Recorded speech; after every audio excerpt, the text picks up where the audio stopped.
you have known Chelsea when she was Bradley. Talk about how you first got in touch, Lauren, and the relationship that you had online.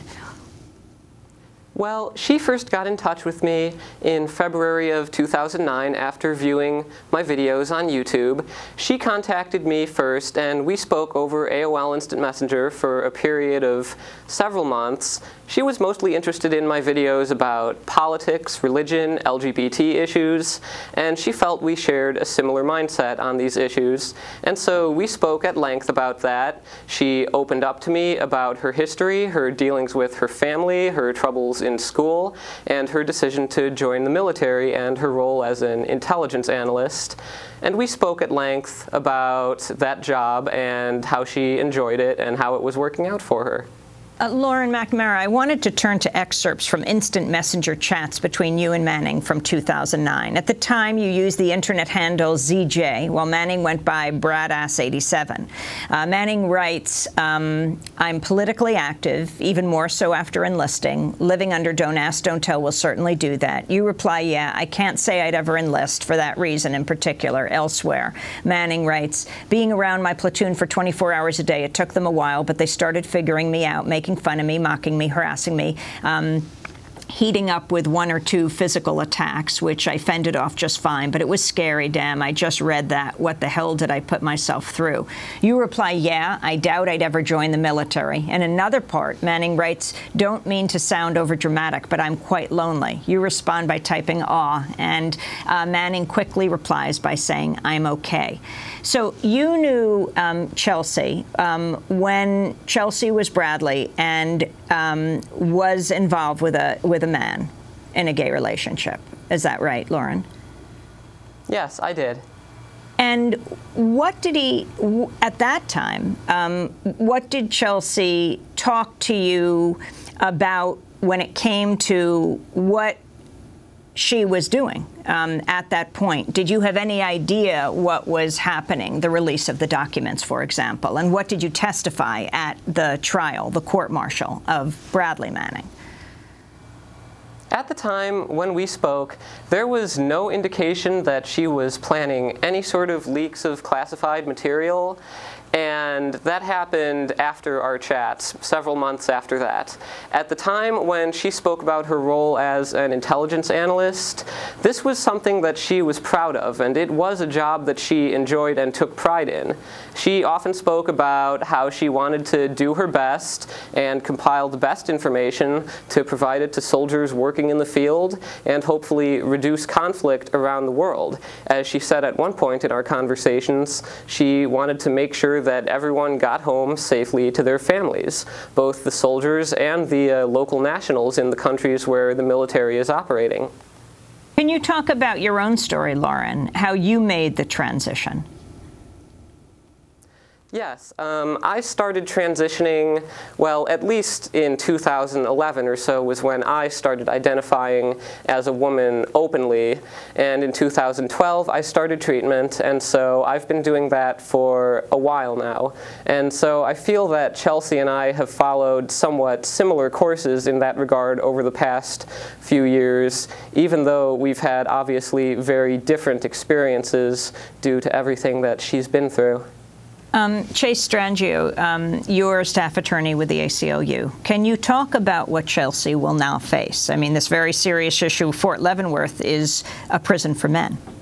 Yeah, and I think what we learned yesterday from Chelsea was a few very important things. She has asked that she be referred to as Chelsea, that we use female pronouns when referring to her, and she has stated publicly that as part of her treatment for her diagnosed gender dysphoria, she will be seeking hormone therapy. And that's what we heard from her yesterday. The Army responded with a statement that they absolutely do not provide hormone therapy or sex reassignment surgeries related to gender transition for purposes of treating gender dysphoria. The position taken by the Army has been a position taken by other corrections agencies at the state and federal level and has been found by all leading medical and mental health associations, including the National Commission on Correctional Health Care, as well as the majority of federal courts to have reached this issue to be both inconsistent with medical recommendations and unconstitutional under the 8th Amendment.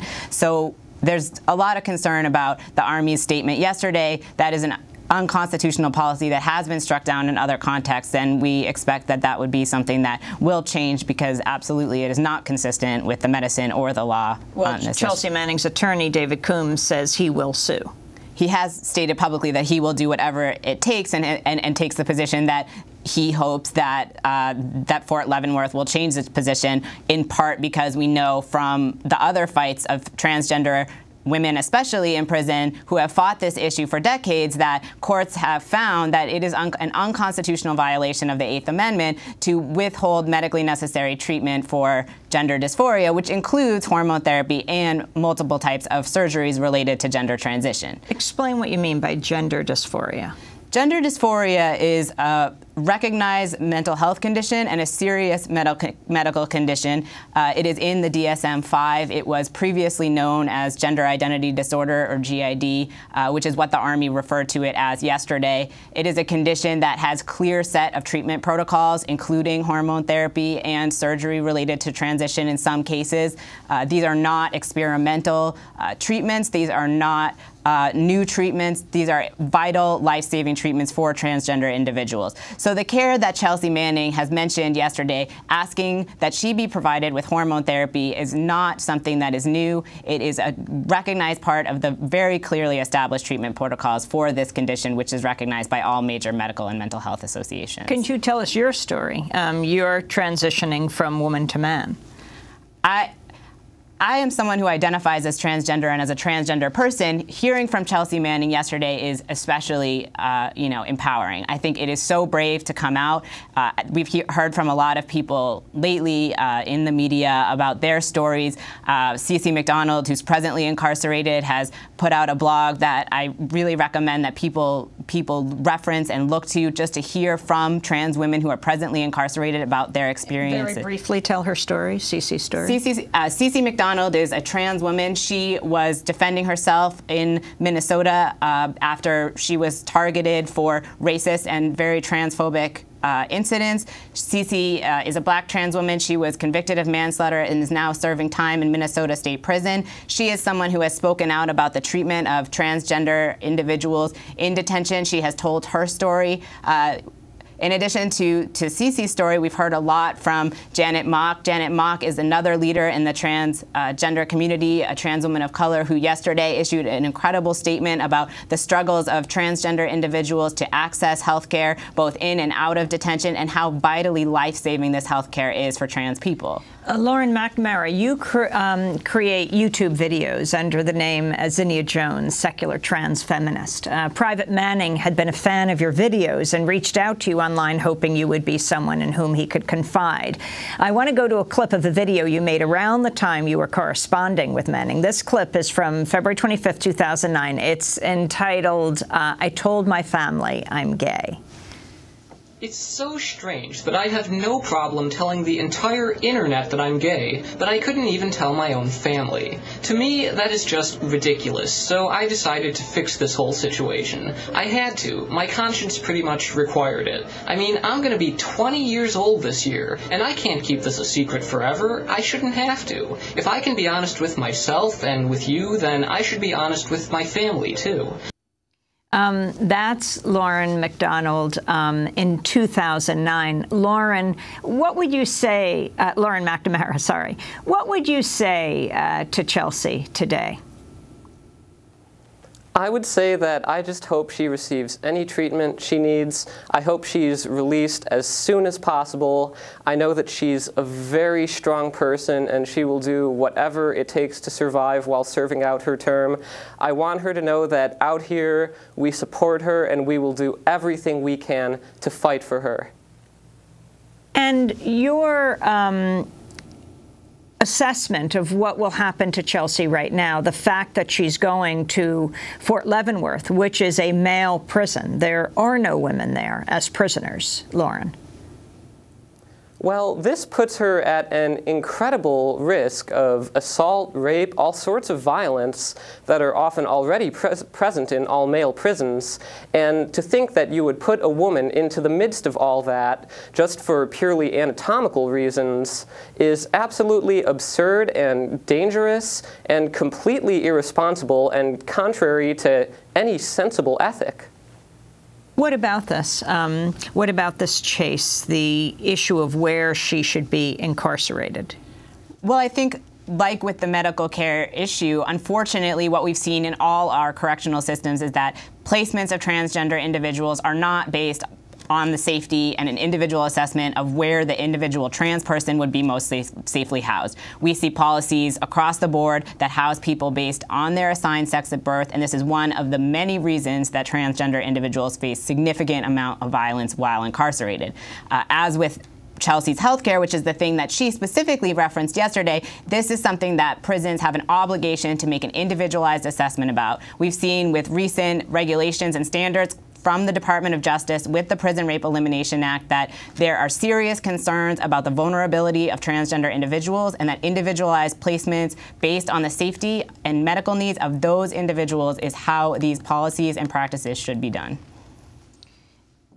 Where is the discussion on trans issues? How has it changed in the last 24 hours, given the amount of tension Chelsea Manning is getting?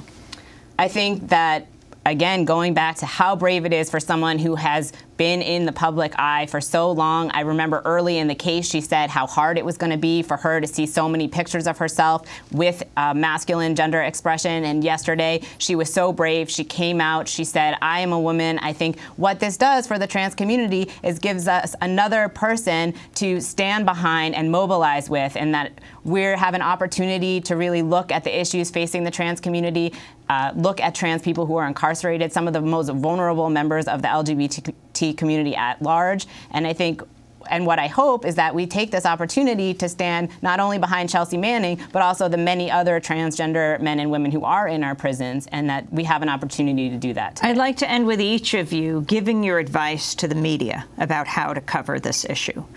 Chase, let's begin with you.